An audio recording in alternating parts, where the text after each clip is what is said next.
Saya atas nama mewakili seluruh masyarakat, saya merasa bangga, saya merasa bersyukur atas kehadiran Ibu Sadia Ulputi selaku anggota Dewan DPR RI. Kehadiran beliau di sini semoga menjadi suatu pelajaran bagi kita untuk senantiasa untuk bagaimana kiranya dengan kehadiran Ibu di sini bisa melihat langsung keadaan dusun kita ini seperti bagaimana, seperti apa. Kalau selama ini kita berbicara mungkin Ibu belum lihat, Ibu belum tahu, tapi insya Allah dengan kehadiran Ibu di sini bisa membawa satu hikmah, bisa memberikan nuansa yang terbaru bagi kita orang di dusun Liaela. Barangkali itu harapan yang Kepala Dusun Liaela yang kita hormati, kita sama-sama hormati, Bapak Imam Masjid beserta para kasisi masjid, Bapak Kepala Pemuda beserta tokoh-tokoh masyarakat, tokoh pemuda, Bapak Ibu-Ibu Majelis Taklim Dusun Liaela yang beta hormati, banggakan. Alhamdulillah katong melanjutkan pertemuan lanjutan dari masjid tadi ke pertemuan di Balai Dusun. Ini seperti yang direncanakan. Memang beta sebagaimana tadi sampaikan punya suara di pemilu kemarin ada dari Liaela, yaitu suara dari waktu menjadi calon anggota DPR RI kemarin dari kontribusi beberapa orang tim, saudara-saudara, ponakan yang menikah di sini, ya, anak-anak mantu yang hadir kemarin di sini.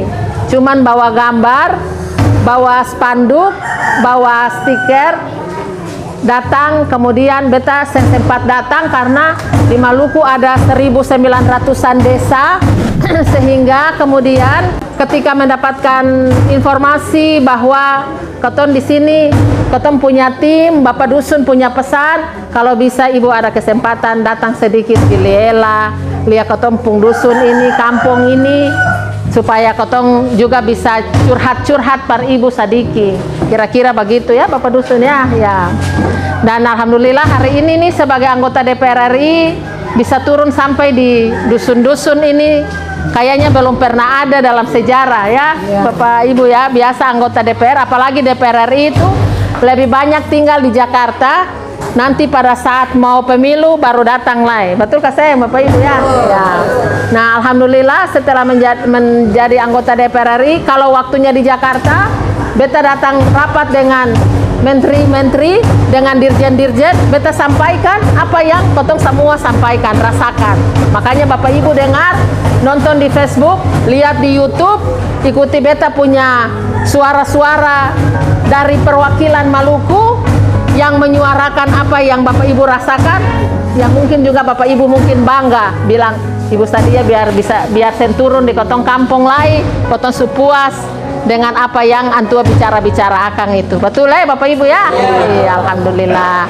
Nah ternyata beta di sana saja ketika turun untuk reses atau untuk undapil atau undangan dari masyarakat, beta juga berupaya untuk selalu sengkena lelah datang. Jadi kalau Bapak Ibu ikuti beta pung agenda itu, ada yang bilang biar laki-laki lah yang kuat, apalagi perempuan. Pung keluarga, Ibu Mion tadi bilang anak-anak banyak. Tapi alhamdulillah dengan rahmat, dengan berkat dukungan anak-anak dari suami, dari keluarga, kotong untuk melaksanakan amanah yang besar ini, supaya kotong bisa tanggung jawab dan bisa datang langsung kepada bapak-bapak ibu, masyarakat semuanya yang ada di desa, di dusun, di negeri, di kampung. Ya alhamdulillah.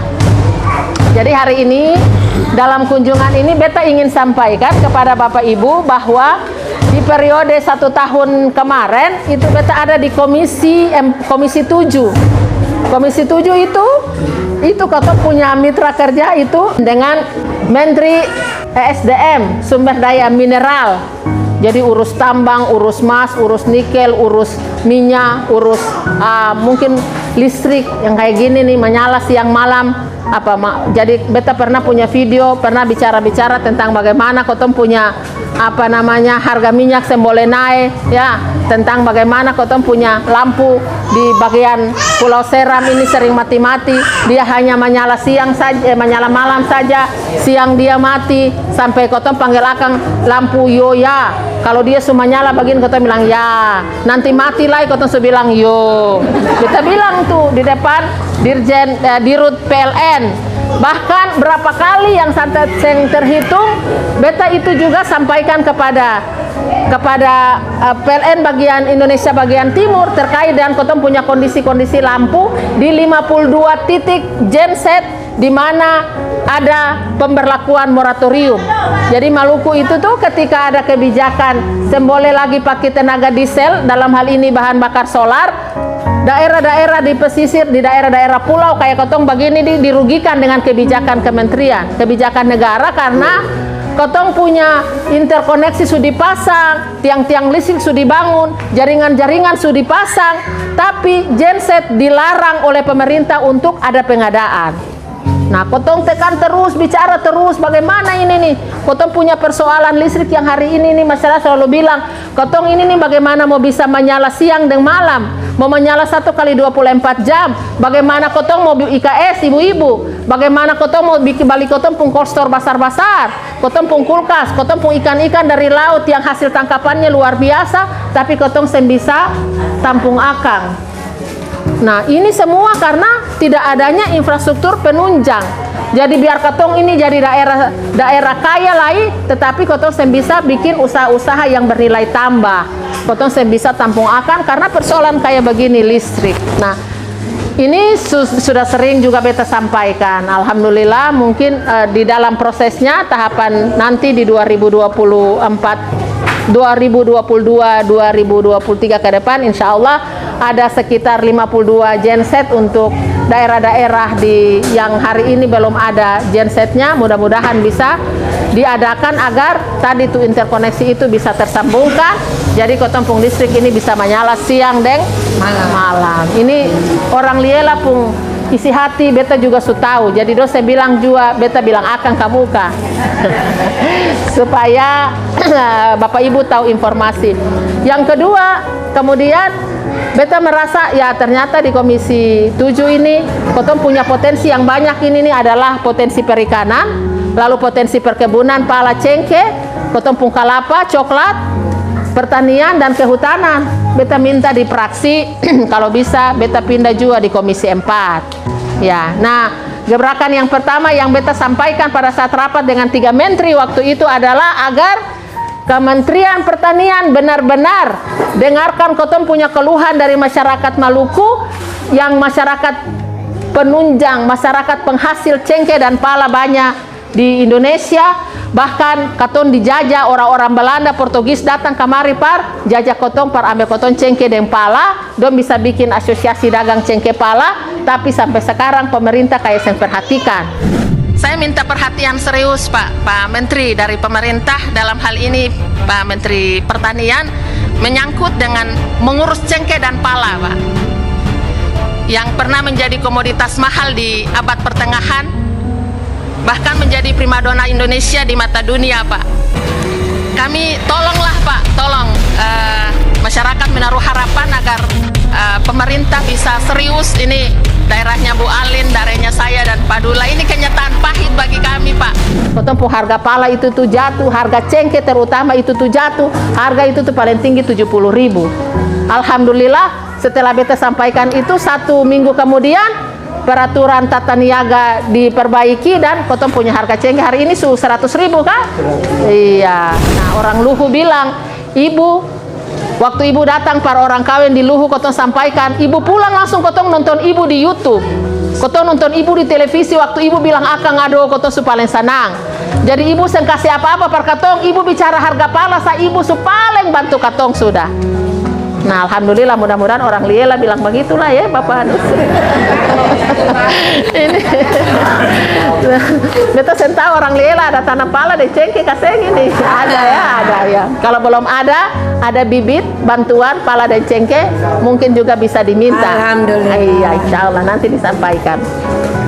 Yang ketiga soal perikanan. Nah, ini soal perikanan ini mumpung Bapak Kotong ada ketemu, Bapak Ibu juga mungkin nonton beta berapa kali bicara tentang lumbung ikan nasional, kapan Menteri mau bikin akan pung aturan, kapan mau bikin dia pung impres. Presiden tinggal datang di Maluku janji-janji Kotong, dari Presiden SBY sampai Presiden Jokowi tinggal datang bilang Maluku mau jadi lumbung ikan nasional, mau bikin ini di Wai, mau bikin Kotong pung industri-industri ikan supaya nelayan tangkap di sini, dia sampai jual jauh ke kapal-kapal, tinggal bawa ke Wai saja jual, harga ikan tetap bisa dijaga, dia terpengaruh oleh cuaca, dia terpengaruh oleh banyaknya tangkapan ikan, dia bisa masuk, harga tetap stabil di atas harga pasaran, begitu.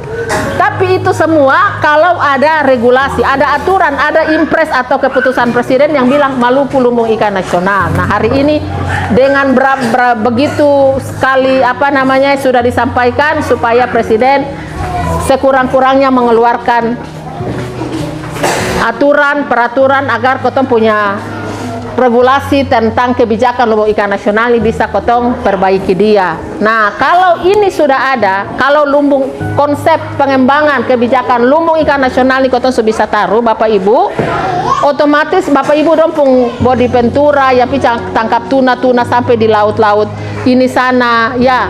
Kemudian juga body 10 JT body jaring bobong misalnya ya, itu yang misalnya itu tuh Kotong sudah bisa drop ikan itu dengan bisa dibeli dengan harga standar yang diatur oleh pemerintah gitu. Ibu-ibu juga bisa bikin UMKM, ada koperasi-koperasi yang bisa dibuat. Nah, sekarang ibu-ibu semuanya, bapak-bapak, bapak dusun, bapak imam, nah Kotong ini lagi menunggu ini nih, kapan lumbung ikan nasional ini bisa jalan, lalu nanti ada bantuan-bantuan dari pemerintah ini seperti apa. Beta juga belum bisa bilang akan ke forum floor ini, karena bantuan-bantuan body pancing tonda, jaring-jaring bobo oleh pemerintah itu tuh belum jelas.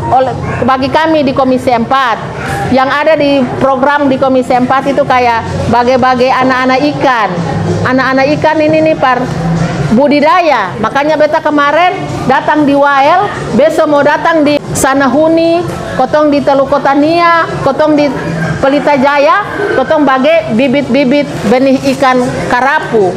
Ikan apa? Karapu itu apa? Garopa.